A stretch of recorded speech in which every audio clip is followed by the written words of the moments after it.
Sebab itulah tuan-tuan dan puan, saya rasa begitu terharu pada hari ini. Sebab sebenarnya saya datang ke benteng, antara benteng terakhir UMNO dan juga Barisan Nasional di kawasan bandar, di ibu kota negeri, yang mana UMNO masih lagi bertahan, iaitu di Johor Bahru ini sendiri. Dan ini merupakan satu kejayaan yang menyatakan kepada UMNO, yang membuktikan kepada UMNO bahawa sebenarnya kita masih lagi boleh bertahan di kawasan bandar. Tan Sri ada pandangan di kalangan setengah orang UMNO bahawa kita tidak lagi mampu menang di kawasan bandar. Kita tidak lagi mampu menang di kawasan-kawasan perbandaran besar, di kawasan urban, dan juga di kawasan-kawasan ibu kota negeri. Ada pandangan yang mengatakan bahawa UMNO hanya kuat di kawasan luar bandar. UMNO hanya kuat di kampung-kampung sahaja. Dan UMNO sekarang ini sudah menjadi hanya jago kampung untuk mempertahankan kuasa kita. Tetapi bila saya datang ke Johor Bahru dan saya melihat walaupun berdepan dengan satu gelombang yang cukup besar pada pilihan raya yang lepas, yang telah dapat pada pembangkang kawasan Gelang Patah. Tetapi bila kita melihat di Johor Bahru, walaupun dilanda ombak yang begitu besar, tsunami daripada pembangkang, daripada DAP, tetapi bila kita berjaya pertahankan Johor Bahru, ini adalah isyarat kepada UMNO bahawa jangan kita putus asa, bahawa kawasan bandar itu juga boleh ditawan oleh UMNO dan juga Barisan Nasional. Kunci kejayaannya perlu kita mencontohi kejayaan UMNO bahagian Johor Bahru. Perlu kita contohi apa yang menjadi formula kemenangan kita di sini. Itulah antara sebab, selain daripada rasa hormat saya pada menggunakan istilah ketua bahagian sendiri, bukan saya guna istilah, rasa hormat saya kepada otai yang paling senior dalam parlimen, tetapi juga untuk datang ke sini sebab kawasan Rembau, Tan Sri, walaupun Rembau ni nama dia kampung, tetapi Rembau ni semakin bandar. Lebih daripada 50% daripada pengundi saya duduk di Majlis Perbandaran Seremban dan juga Majlis Perbandaran Nilai. Dan saya sedar kalau saya tidak dapat memikat hati orang bandar ini, kelas menengah, maka kawasan yang dianggap selamat seperti kawasan parlimen saya sendiri boleh menjadi kawasan berisiko tinggi. Tuan-tuan dan puan yang seperti sekalian, kesinambungan perjuangan UMNO sudah tentunya menjadi tugas kita semua dalam Parti Keramat ini. Tetapi dalam pergerakan pemuda, kesinambungan perjuangan ini sebenarnya menjadi salah satu daripada keutamaan ataupun cabaran utama kita. Kita sedia bahawa sebagai pemimpin muda dalam Parti Keramat UMNO ini, kita mewarisi satu sejarah perjuangan yang begitu suci dan begitu kaya dengan kejayaannya. Saya sebagai pemimpin yang telah diamanahkan untuk menjaga pergerakan pemuda, generasi pelapis dalam parti kita, saya anggap perjuangan ini sebagai satu perjuangan yang begitu keramat sekali. Dan kita sebenarnya menyediakan pemimpin yang akan mewarisi satu hari nanti satu perjuangan yang telah melahirkan pejuang-pejuang yang telah berjaya memerdekakan negara kita. Kita bukan parti picisan yang telah dilahirkan di jalan raya, parti yang telah dilahirkan dengan semangat pemberontakan terhadap raja dan juga terhadap institusi kerajaan. Parti UMNO, parti yang dilahirkan di tempat yang keramat, di istana, di Johor. Parti UMNO bukanlah dilahirkan dengan semangat untuk mengguling kerajaan ataupun semangat untuk membenci mana-mana pihak, semangat untuk menjatuhkan mana-mana pihak. UMNO ini dilahirkan dengan semangat menyatukan orang Melayu, bukan yang untuk memecahkan orang Melayu. Kita tengok parti-parti lain yang ditubuhkan, yang kononnya mewakili orang Melayu. Parti ini semua parti yang ditubuhkan kerana tidak puasan hati, parti serpihan daripada UMNO. PAS itu sendiri wujud dan ditubuhkan kerana serpihan. Tak dapat tempat, tak menang jawatan yang dipertua UMNO. Ditubuhkan parti PAS daripada ahli-ahli jawatan kuasa agama UMNO pada waktu dan ketika itu. Parti PKR yang juga kononnya mewakili orang Melayu juga ditubuhkan kerana apa? Kerana serpihan, kerana dibuang daripada parti UMNO dan dilahirkan dalam semangat perpisahan, semangat perpecahan yang telah melahirkan parti-parti tersebut. Hanya satu parti Melayu saja yang dilahirkan atas niat perpaduan. Kalau parti PAS dilahirkan kerana pecah, keluar, tak puas hati dengan keputusan parti UMNO, ditubuhkan PAS. PKR dikeluarkan kerana pemimpin mereka dipecatkan daripada UMNO. Tetapi parti kita, tuan-tuan puan, dilahirkan kerana kita nak satukan orang Melayu pada waktu dan ketika itu tahun 1946. Pada waktu itu tidak ada payung bagi orang Melayu di Malaysia ataupun di tanah Melayu pada waktu itu. Ada Persatuan Melayu Johor, Persatuan Melayu Selangor, ada orang Banjar, ada orang Jawa, ada orang Minangkabau. Tetapi tidak ada satu payung, tidak ada satu umbrella body. Satu-satunya parti yang dilahirkan atas niat untuk menyatukan orang Melayu, tidak lain tidak bukan parti keramat kita, parti UMNO, dan bukannya parti lain. Sebab itulah perjuangan ini terlalu suci. Perjuangan ini terlalu mulia dan juga terlalu penting dan terlalu keramat. Sekiranya kita tidak menyediakan barisan pelapis yang boleh, yang mampu, yang memahami perjuangan yang sebenar. Sebenarnya terletak di atas bahu kita sebagai pelapis, saya dan rakan-rakan dalam Pemuda dan Puteri. Bukan semata-mata tugas untuk memikat hati pengundi muda, nak menangkan pengundi muda, tetapi sebenarnya nak melahirkan pemimpin muda yang benar-benar memahami perjuangan UMNO, agama, bangsa dan negara. Dan saya selalu sebut, Asri, bahawa kejayaan kita dalam Pemuda dan Puteri, hatta dalam UMNO sekalipun, bukan hanya kejayaan kita sebagai pemimpin sewaktu kita menjadi pemimpin, tetapi sebenarnya kejayaan kita apa yang berlaku selepas kita meninggalkan perjuangan kita. Saya anggap kejayaan saya bukan waktu saya jadi ketua pemuda, tuan-tuan puan, tetapi kejayaan sebenar saya adalah apa yang jadi pada pemuda selepas saya meninggalkan pentas pemuda.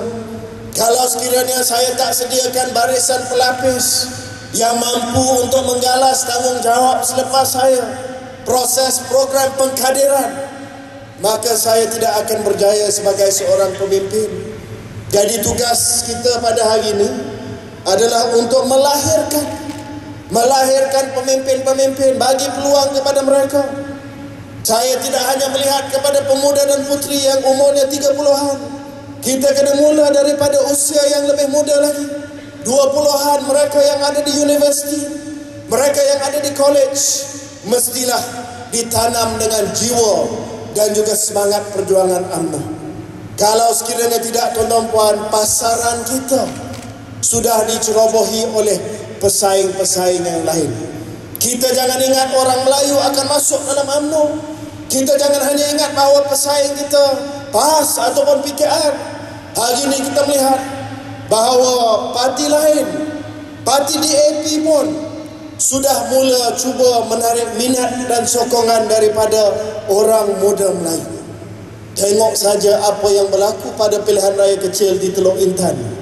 Walaupun mereka kalah, tetapi DAP telah menghantar isyarat kepada orang Melayu bahawa mereka sedia untuk membuka ruang yang luas kepada orang Melayu muda menjadi calon di kerusi yang dulunya dipertandingkan oleh ahli DAP berbangsa Cina. Dia bagi kepada anak muda Melayu. Seorang anak muda Melayu yang berpendidikan di UiTM, yang keluarganya UMNO, tetapi oleh kerana diberikan satu peluang yang begitu besar sekali, satu ruang yang begitu baik sekali, telah terperangkap dalam permainan politik di AP. Kita boleh salahkan di AP. Jangan memperalatkan orang Melayu untuk tujuan politik mereka. Tetapi sebenarnya tuan-tuan perlu kita bermuhasabah. Apakah kita sendiri tidak memberi ruang dan peluang kepada anak-anak muda dalam parti kita? Kalau sekiranya tidak, mereka tidak akan melihat bahawa sejarah perjuangan kita begitu baik sekali. Mereka akan melihat apa yang mereka dapat pada hari ini daripada UMNO. Sebab itu tuan-tuan, kita perlu membawa kepada satu proses peremajaan dalam parti kita. Bukan kita minta daripada pemuda ataupun puteri terus dijadikan calon dan sebagainya, tidak. Kita memahami bahawa dalam UMNO kita mesti melalui kilang kepimpinannya. Bukan kita boleh jadi pemimpin segera ataupun pemimpin serta-merta. Tetapi tuan-tuan, kalau kita tidak membuka ruang kepada anak muda Melayu, percayalah, mereka tidak akan bersama dengan kita. Sekali lagi, bukan saya minta semua calon terdiri daripada anak-anak muda, tidak. Tetapi saya pohon pada pemimpin-pemimpin senior, pemimpin-pemimpin otai kita, agar bimbinglah anak-anak muda dalam UMNO, dan kita buka ruang yang seluas-luasnya kepada orang muda dalam UMNO, supaya pilihan raya yang akan datang, UMNO dan Barisan Nasional menjadi pilihan bagi pengundi muda. Di Johor, alhamdulillah, yang disebut oleh ketua bahagian tadi, ketua pemuda UMNO bahagian Johor Bahru diangkat menjadi setiausaha kerja Badan Perhubungan UMNO Negeri Johor. Inilah contoh kilang kepimpinan, diberikan tugas menjaga bersama dengan senior, menjaga politik negeri. Inilah permulaannya. Tetapi untuk kita jayakan ini, tuan-tuan dan puan, kita juga perlu kepada satu perubahan besar di kalangan pemimpin-pemimpin muda. Saya tidak hanya mahu melihat pemimpin-pemimpin muda menggunakan formula yang sama untuk menunjukkan kehebatan kita. Hari ini kita perlu lebih berani tampil ke hadapan. Bukan hanya berani buat laporan polis, berani buat kenyataan media dan sebagainya. Tetapi hari ini anak muda mahu melihat pemimpin-pemimpin muda daripada UMNO dan Barisan Nasional tampil untuk mempertahankan parti dan juga kerajaan berdepan dengan pembangkang, face to face. Saya sebut ini adalah kepentingan kita semua bersama, kerana cabaran PRU14 sebenarnya datang daripada segmen pengundi muda tersebut. Pada PRU14 kita akan melihat penambahan pengundi muda seramai 4 hingga 5 juta pengundi baru. Ini terdiri daripada anak-anak muda yang akan mengundi buat kali yang pertama. Sebelum ini tak pernah mengundi. 4-5 juta pengundi baru.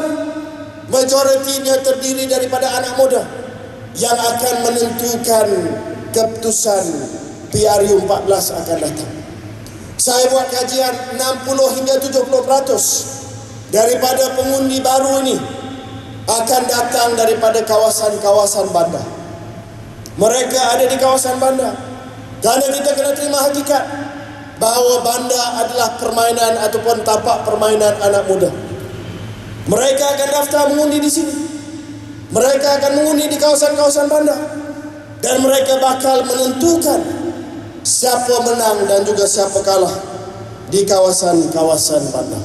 Malangnya di kalangan anak-anak muda Melayu, kita masih lagi melihat bahawa kesedaran daftar untuk pemilih itu tidak ada. Kesedaran untuk daftar sebagai pemilih tidak setinggi anak-anak muda daripada kaum Cina dan juga kaum India. Sebab itu tuan-tuan, satu risiko bagi kita, sekiranya pemuda puteri dibantu oleh bahagian dan juga wanita tidak mendaftarkan anak-anak muda kita, maka mereka tidak akan ada kuasa untuk membantu kita pada pilihan raya yang akan datang? Mungkin anak-anak muda Melayu mereka rasa lalai bahawa politik ini bukan penting bagi mereka, bahawasanya untuk menjadi seorang pengundi itu tidak penting kerana segala-galanya diberikan kepada mereka. Ini juga tuan-tuan salah satu daripada masalah pembangunan yang kita ada pada hari ini. Oleh kerana kita bagi segala-galanya kepada anak muda Melayu, daripada peluang pendidikan, beasiswa, pinjaman perniagaan dan sebagainya, mereka lupa bahawa segala-galanya yang kita bagi yang bermula daripada dasar ekonomi yang baru sebenarnya datang daripada kuasa politik. Dan apabila mereka lupa, mereka rasa lalai, complacent, mereka rasa tak penting untuk menjadi seorang pengundi supaya dapat meneruskan agenda perjuangan bangsa. Sebab itu kita kena keluar, jumpa dengan anak-anak muda di sekolah, di universiti, di kedai makan, di mana saja. Ingatkan kepada mereka bahawa perjuangan yang nikmat yang mereka dapat pada hari ini sebenarnya datang daripada kuasa politik.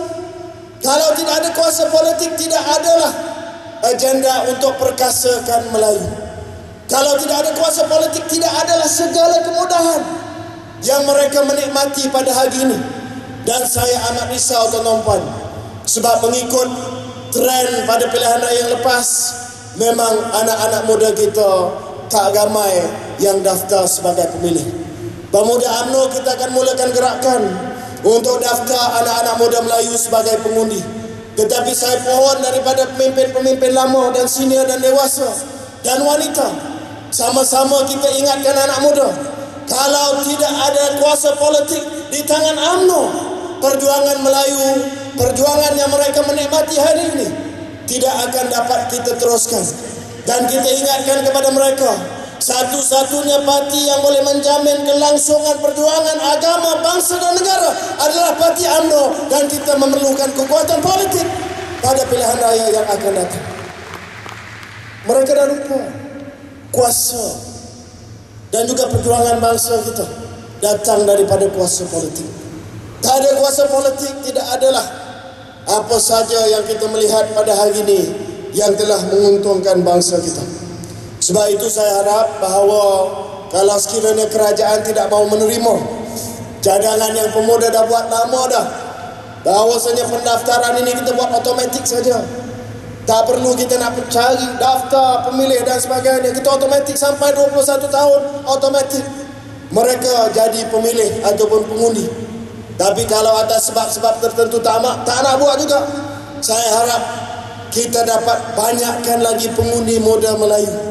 Sebab ingat tuan-tuan, politik adalah permainan angka. Politics is a game of numbers. Kalau tak cukup jumlah pengundi kita, kuasa dan perjuangan kita tak sampai ke akhirnya ataupun tak sampai ke matlamatnya. Bila kita dah melaksanakan proses transformasi dan peremajaan, bila kita dah berjaya untuk mendaftar ahli muda ni ataupun anak-anak muda ni sebagai pemilih dan juga pengundi, kita juga harus memikirkan apakah politik bandar, apakah politik anak muda di kawasan bandar yang perlu kita perjuangkan supaya datangnya pilihan raya nanti kita dapat memikat hati mereka supaya dapat bersama dengan UMNO dan Barisan Nasional. Saya nak melihat UMNO Johor Bahru, saya nak melihat kawasan Johor Bahru terus kekal sebagai kubu kuat UMNO dan Barisan Nasional selama-lamanya. Tetapi untuk mencapai harapan sedemikian, perlu kita memahami dahulu apakah keresahan dan juga apakah harapan anak-anak muda di kawasan bandar, bukan hanya di Johor Bahru tetapi di seluruh negara kita. Ingat bahawa anak-anak muda banyak duduk di bandar dan juga kawasan pinggiran bandar. Apakah harapan mereka? Yang pertamanya tuan-tuan, isu-isu yang dihadapi oleh anak muda ada tidak lain tidak bukan kos sara hidup. Saya rasa mana-mana kajian yang kita buat, mana-mana pertanyaan soalan yang kita ajukan kepada anak muda, kebimbangan utama mereka adalah soal sara hidup, soal perumahan, soal pekerjaan, peluang ekonomi, bread and butter issue dalam bahasa orang putih. Di manakah mereka nak duduk tinggal, rumah mampu milik dan sebagainya. Sebab itu saya selalu tekankan dan saya ucapkan tahniah kepada UMNO Johor dan kerajaan negeri Johor kerana telah mengutamakan soal rumah mampu milik, terutamanya untuk bangsa Melayu dan juga anak-anak muda. Kita tidak menolak pembangunan. Kita tidak menolak pembangunan kawasan Iskandar dan juga pelaburan yang datang daripada seluruh dunia. Tetapi kita tidak mahu melihat dengan pembangunan ini, kawasan ini sudah menjadi kawasan yang tidak mampu diduduki oleh orang Melayu sendiri.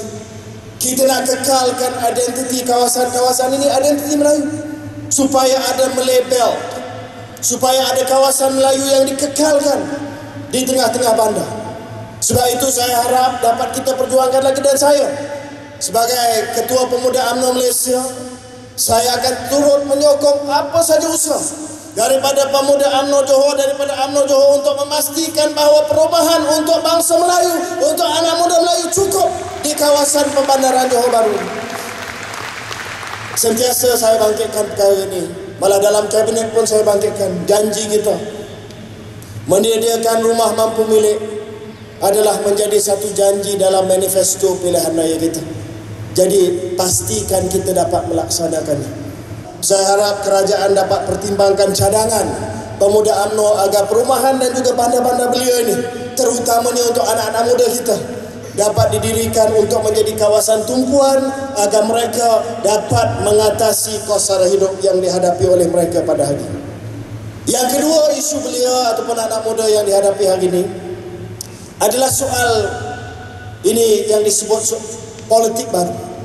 Ini yang disebut soal politik dan juga harapan baru.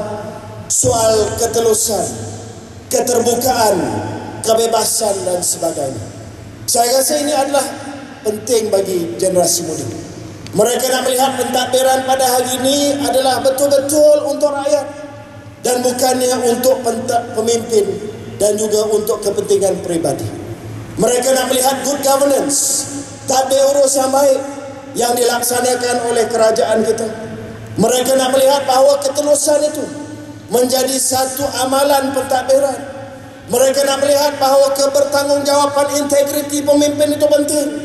Hari ini kalau tanya, selain daripada kos sara hidup, anak muda akan cakap persepsi rasuah, persepsi salah guna kuasa, persepsi menguntungkan kroni dan sebagainya. Sebagai isu penting bagi mereka, ini adalah politik baru, new politics kawasan bandar. Kalau di kawasan luar bandar jarang kita dengar, tetapi di kalangan pelajar universiti, profesional, golongan menengah, middle class dan sebagainya, inilah kebimbangan mereka. Sebab itu bila saya dengar ucapan ketua bahagian tadi, saya rasa inilah kunci kejayaan UMNO Johor Bahru. Saya tertanya-tanya kenapa di Johor Bahru ni, walaupun ada permintaan, ada desakan untuk diadakan ketelusan itu, untuk diadakan good governance dan sebagainya, tetapi masih lagi UMNO bertahan di Johor Bahru. Disebut oleh Tan Sri sendiri tadi, ahli-ahli majlis yang dilantik di kalangan pemimpin UMNO tidak mementingkan diri sendiri, tetapi mementingkan rakyat Johor Bahru dan berusaha untuk membangunkan Johor Bahru. Ini yang kita melihat. Saya tertanya-tanya, kenapa di JB, kenapa di Johor Bahru? Walaupun datangnya dengan segala ceramah pembangkang, corruption, rasuah dan sebagainya, lemparan terhadap kita, kenapa kita dapat bertahan di sini? Kerana integriti pemimpin UMNO bahagian Johor Bahru, bermula daripada ketua bahagian sampailah kepada jawatan-jawatan kuasa bahkan.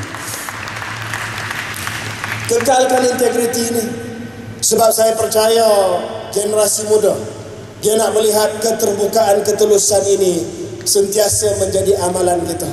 Jangan kita sembunyi, jangan kita untungkan diri sendiri, jangan kita jadikan agenda pribadi, kita jadikan ini sebagai agenda rakyat. Tapi pada masa yang sama, tuan-tuan dan puan, bila kita cakap soal keterbukaan, openness ini, kebebasan ini, sudah pasti ini juga menimbulkan keresahan juga di kalangan setengah orang Melayu. Dan yang ini saya terpaksa sebut, sebab dalam ucapan perasmian semalam UMNO bahagian Jerlun di Kedah, Yang Amat Berhormat Perdana Menteri kita, Presiden kita, sebut bahawa komitmen kerajaan untuk memansuhkan Akta Hasutan masih akan diteruskan. Ini menimbulkan keresahan di kalangan orang Melayu. Sebab orang Melayu terutamanya orang UMNO ramai yang cakap kita sudah tidak ada Akta Keselamatan Dalam Negeri ataupun ISA. Lepas ni pula kita nak mansuhkan Akta Hasutan. Ramai yang tertanya-tanya di manakah perlindungan untuk kaum dan juga agama bila tidak ada perisai-perisai undang-undang yang selama ini mempertahankan kepentingan negara dan bangsa. Ramai yang tanya kepada saya, perlukah kita mansuhkan Akta Hasutan? Sedangkan itulah yang menjadi benteng yang mempertahankan agama, raja-raja, kaum, sensitiviti masyarakat dan sebagainya. Tapi Perdana Menteri semalam sebut, dan saya nak jelaskan kepada tuan-tuan puan, bahawa kalau sekiranya insyaAllah bila kita mansuhkan Akta Hasutan, tidak bermaksud bahawa perisai itu hilang. Malah dalam kabinet, dalam perbincangan kita di kalangan pemimpin-pemimpin dalam MT dan sebagainya, kita telah sebut bahawa apabila Akta Hasutan itu dimansuhkan, perlu diganti dengan satu perundangan baru yang mungkin lebih tegas, yang tetap akan mempertahankan kedaulatan negara kita, bangsa, raja-raja dan juga agama.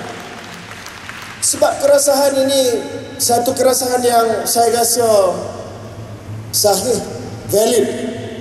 Kita melihat hari ini tuan-tuan puan, keresahan ini timbulkan apa? Keresahan ini timbul kerana kita melihat kebebasan yang kita ada pada hari ini seolah-olah tidak ada had dan batas. Seolah-olah tidak ada kebertanggungjawaban. Perdana Menteri sebut semalam kebebasan mesti datang dengan responsibility ataupun kebertanggungjawaban. Tetapi hari ini kita melihat seolah-olah tidak ada had dan juga batas. Kita melihat apa saja yang menjadi sensitif kepada kita sewenang-wenangnya dihina dan juga dipertikaikan. Agama Islam dalam Facebook, dalam media sosial, bangsa Melayu, raja-raja Melayu dan sebagainya, sewenang-wenangnya dihina. Senang saja ditulis macam-macam dalam media sosial. Yang juga kita melihat adalah pendakwaan terpilih. Bila orang Melayu yang cakap sikit, yang mungkin sedikit berbau perkauman, hari ini juga dipanggil ke balai polis dan esok didakwa di mahkamah. Tetapi bila orang lain menghina Islam, menghina orang Melayu, raja-raja Melayu, sampai hari ini banyak kes tidak ada tindakan dan dakwaan. Sebab itu baru-baru ini kita telah bersuara, cukuplah. Dalam Jemaah Menteri pun kita jumpa dengan peguam negara. Kita minta supaya jangan lagi ada pendakwaan terpilih. Kalau ada orang Melayu yang menghina Cina ataupun agama lain, ambil tindakan. Tetapi bila Melayu, Islam, raja-raja Melayu dihina, mesti ambil tindakan dengan cepat dan tegas juga. Jangan melengah-lengahkan. Jangan ada alasan peguam negara kata kertas siasatan belum siap. Tanya pada polis, polis kata kertas siasatan dah bagi kepada peguam negara. Dia main bola dengan maruah bangsa dan agama. Seorang tendang kepada orang lain itu tendang kepada orang lain. Jadi tuan-tuan puan, kita harap kebebasan itu memang kita sokong. Tetapi kebebasan itu mesti ada had, batas dan kebertanggungjawaban. Selepas UMNO bangkit 2-3 minggu kita mesyuarat bahagian, barulah kita melihat banyak tindakan telah dibuat ataupun tindakan telah diambil di bawah Akta Hasutan terhadap mereka yang telah menghina agama, telah menghina bangsa dan telah menghina raja-raja. Ini adalah bukti bahawa suara UMNO, suara keramat yang harus mempengaruhi dan menguasai kerajaan kita, tuan-tuan puan. Tuan-tuan puan yang seperti sekalian, apapun cabaran yang dihadapi oleh kita, PRU yang akan datang, kemenangan itu hanya akan dicapai sekiranya kita bersatu. Kita cakap soal cabaran anak muda, kita cakap soal kos sara hidup, kita cakap soal cabaran tadbir urus corporate governance, good governance dan sebagainya. Tetapi akhirnya, kalau kita tidak bersatu, kita tidak akan dapat menang. Ini adalah kunci kejayaan utama mana-mana parti politik, lebih-lebih lagi parti politik UMNO dan juga Barisan Nasional. Kalau kita bersatu, saya yakin insya-Allah kita akan dapat menang pilihan raya yang akan datang. Masalah perpecahan ni tuan-tuan dan puan adalah terlalu ketara sekali. Di peringkat antara bangsa, kita melihat bila kita tidak bersatu sebagai umat Islam, tengok apa yang berlaku. Palestin dizalimi oleh rezim laknatullah Israel itu. Kenapa? Kerana umat Islam tidak bersatu. Kalau umat Islam bersatu, tuan-tuan ingat Israel berani untuk menzalimi rakyat Palestin, bom wilayah Gaza tiap-tiap hari. Tetapi kita tidak bersatu. Malaysia kita lantang, Malaysia kita berprinsip. Mana-mana saya pergi, tuan-tuan, di dunia ni, jumpa dengan orang Islam, cakap saya daripada Malaysia, dia akan tabik kita. Dia akan tabik Malaysia sebab dia kata, you are brave, awak berani. Dikala negara-negara Islam yang lain yang jauh lebih kaya daripada kita, negara-negara Islam di Timur Tengah kaya dengan segala rizab minyak, sampai kiamat dia punya telaga minyak tak akan kering. Tetapi bila tiba masa nak berjuang untuk Palestin, nak berdepan dengan kuasa besar Amerika Syarikat, senyap, tak berani. Negara Malaysia kecil saja, tuan-tuan, telaga minyak kita bukan banyak sangat, bukan kaya sangat berbanding dengan negara-negara Islam di Timur Tengah, oil rich countries. Tetapi bila masa nak perjuangkan isu sejagat umat Islam, Malaysia lah antara negara yang paling bermaruah di kalangan dunia Islam, tuan-tuan. Tapi tak boleh mengharapkan Malaysia saja tidak bersatu. Sebab itulah berlakunya apa yang kita sedang melihat di Palestin pada hari ini. Sama juga di negara kita, tuan-tuan. Kalau kita tidak bersatu, kita tak akan untung. Orang lain akan untung, tuan-tuan. Kita tidak ada banyak masa untuk menjayakan agenda bangsa. Kita kena bermula daripada kesatuan hati dalam UMNO itu sendiri. Kalau kita tidak bersatu, macam saya sebutkan tadi, perjuangan kita yang akan menjadi mangsa. Tidak ada kuasa politik, perjuangan bangsa Melayu, agama Islam akan menjadi mangsa. Tuan-tuan puan, tengoklah apa yang sedang berlaku di negeri Selangor. Saya tidak mahu selak kain orang lain, tetapi apa yang sedang berlaku di negeri Selangor adalah contoh bagaimana perpecahan itu boleh mengundang kemarahan rakyat. Kita melihat hari ini di negeri Selangor tidak ada kata sepakat. Di kalangan tiga parti itu tidak ada kata sepakat. DAP, PAS dan PKR. PAS dah hantar 3 nama, PKR hantar 1 nama saja. Tidak ada kata sepakat. Dalam PKR sendiri tadi, di dalam PAS sendiri pun tidak ada kata sepakat. Dalam PKR sendiri pun tidak ada kata sepakat. Dan saya tengok kesan kepada rakyat. Saya nak tahu sejauh mana pandangan dan perasaan rakyat terhadap apa yang sedang berlaku di negeri Selangor. Saya baca dalam Facebook. Saya nak tengok pandangan rakyat yang sebenar. Saya tak nak tengok pandangan ahli UMNO. Saya nak tengok pandangan ahli rakyat biasa, penyokong pembangkang, pakatan. Saya baca komen dalam Facebook, Facebook Anwar, Facebook Rafizi. Saya baca komen-komen yang telah ditulis oleh penyokong mereka sendiri. Penyokong mereka sendiri di negeri Selangor cakap, kalau inilah perangai pemimpin-pemimpin pakatan ataupun PKR, pilihan raya yang akan datang, saya akan bagi undi kepada UMNO Barisan Nasional. Sebab apa, tuan-tuan? Sebab tidak bersatu. Kalau rakyat melihat dalam parti sendiri kita tak dapat jaga saf perpaduan, apatah lagi kita nak menjaga kepentingan rakyat. Sebab itu, tuan-tuan, satukanlah saf kita. Dan kita patuhlah kepada arahan pemimpin kita. Selagi pemimpin kita, tuan-tuan, pegang amanah dengan baik, tidak melanggar syariat Islam, pegang amanah rakyat dan parti dengan baik, selagi itulah kita sokong pemimpin kita. Sebab itulah beza kita dengan pembangkang, tuan-tuan. Negeri Selangor krisis berlaku kerana tidak hormat pada pemimpin. Dia punya pemimpin Anwar Ibrahim, ketua umum, ataupun singkatan dia ketum, bukan daun ketum, ketua umum. Dia minta pengurus, dia minta menteri besar letak jawatan. Menteri besar buat dia je, buat tak tahu. Bayangkan tuan-tuan puan, Presiden UMNO minta pengurusi perhubungan menteri besar undur, bagi peluang kepada orang lain, dan dia buat tak tahu. Dalam UMNO ni tuan-tuan puan, kalau berlaku pun 2-3 hari saja dia merajuk. Ada berlaku di negeri Terengganu, Tok Mak Said merajuk 2-3 hari, lepas tu dia balik. Ya? Sebab apa? Sebab kita patuh pada pemimpin. Tapi kita kena tanya soalan, kenapa kita patuh pada pemimpin? Kita patuh pada pemimpin tuan-tuan kerana kita angkat pemimpin yang berwibawa. Pembangkang dia tak patuh, dia punya ketum cakap tak ikut cakap ketum. Sebab apa? Sebab dia angkat ketum yang tidak berwibawa.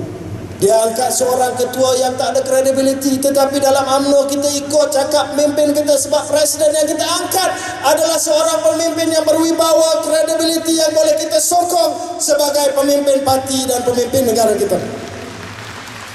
Itulah beza kita dalam UMNO tuan-tuan, daripada presiden negeri sampailah ke bahagian kita ikut cakap pemimpin kita. Kerana proses dalam parti kita, kita hanya angkat mereka yang berwibawa, yang kita rasa kita boleh ikut, dan bukan seperti apa yang berlaku di peringkat parti lawan kita tuan-tuan. Jadi marilah sama-sama kita menjaga saf dalam keluarga UMNO kita. InsyaAllah, mudah-mudahan, saya percaya berkat doa usaha kita, saya yakin bahawa datangnya saya ke Johor Bahru pada hari ini adalah dengan doa saya juga, dan juga dengan harapan bahawa pada PRU14 dan pilihan-pilihan raya yang seterusnya, bahawa di mana pada hari ini mereka kata kawasan bandar bukanlah milik UMNO dan Barisan Nasional. Apabila hari ini mereka kata orang bandar sudah tidak lagi sokong UMNO dan Barisan Nasional, apabila mereka kata urban middle class sudah meninggalkan UMNO dan Barisan Nasional, UMNO Johor Bahru akan tetap buktikan bahawa kita mampu menang di kawasan bandar, insyaAllah.